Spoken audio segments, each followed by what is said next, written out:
Hello दोस्तों, this is Manish Saini. तो आज हम बात करेंगे यहाँ पर भारत का जो पर्वतीय क्षेत्र है उसके बारे में बात करने वाले हैं। और स्पेशली अगर बात करता हूँ पर्वतीय क्षेत्र में, हम बात करेंगे आज श्रेणियों और चोटियों के बारे में बात करने वाले हैं।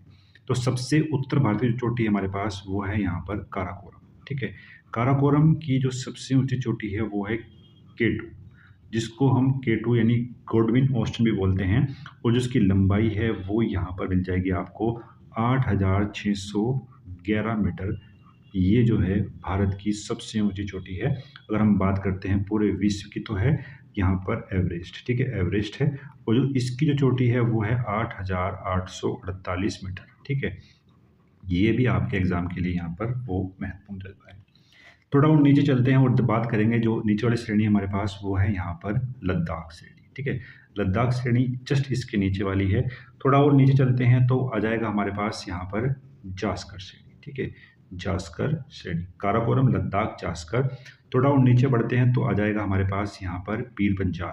ठीक है, पीर पंजाल से थोड़ा नीचे बढ़ते हैं तो आ जाएगा हमारे पास यहाँ पर धोलावीरा। ठीक है, धोलावीरा। तो कई बार जो है एग्जाम में इसका क्रम भी पूछा गया है।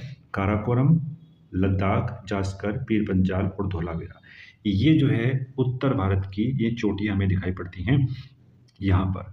तो अगर मैं बात करता हूँ जो हमारे पास यहाँ पर लद्दाख श्रेणी है, लद्दाख श्रेणी में आपको एक पर्वत यहाँ पर मिलता है जो जम्मू कश्मीर में स्थित है, नागा पर्वत।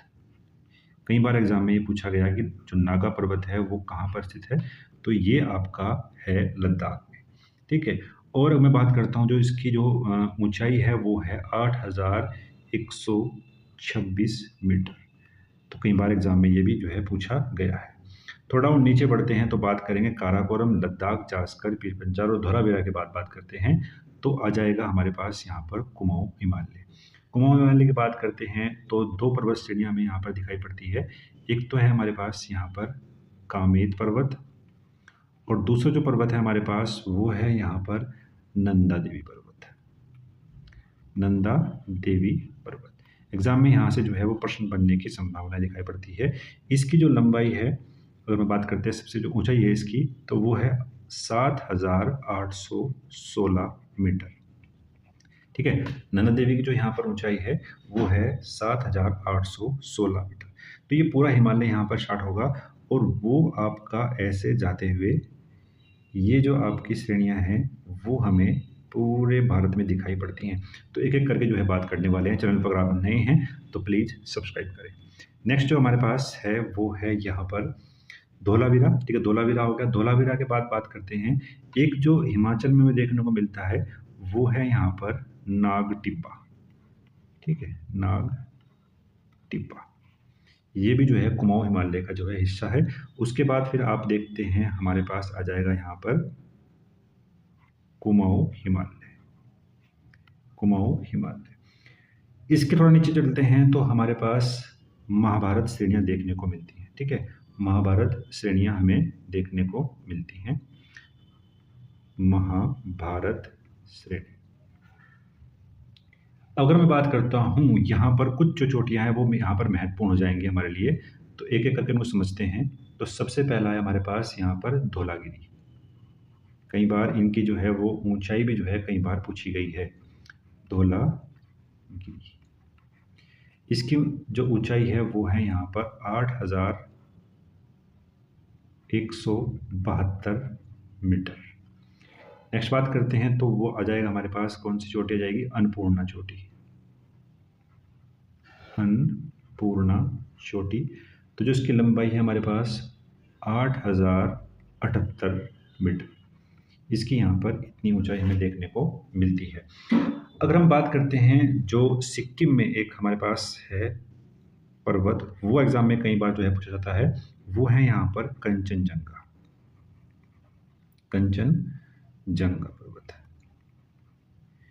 इसकी अगर बात करते हैं ऊंचाई के बारे में तो 8,598 मीटर जो है इसकी ऊंचाई है।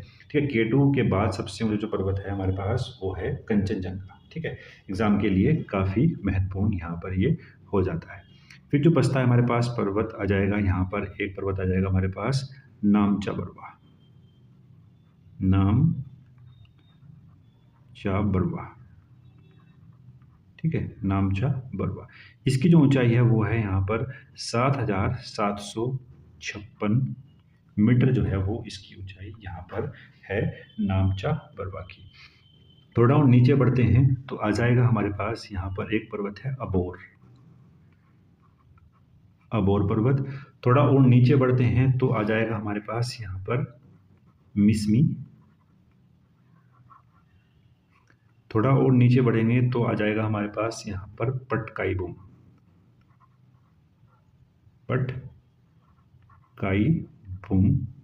थोड़ा और नीचे बढ़ेंगे तो आ जाएगा हमारे पास यहाँ पर नागा पहाड़ियाँ। थोड़ा और नीचे बढ़ेंगे मिजोरम में तो आ जाएगा हमारे पास यहाँ पर मिजो पहाड़ियाँ। ठीक है, मिजो पहाड़ियाँ यहाँ पर मिलती हैं देखने के लिए।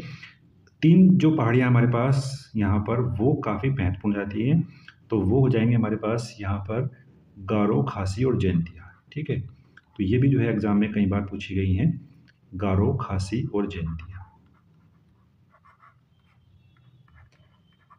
तो ये हमने जो पूरा कवर किया, ये हो जाएगा आपके उत्तर भारत का पर्वतीय क्षेत्र, जो आपके एग्जाम के लिए काफ़ी यहाँ पर महत्वपूर्ण है। तो मिलते हैं नेक्स्ट वीडियो में। अगर आपको पसंद आया तो प्लीज़ लाइक करें, अपने दोस्तों के साथ शेयर करें।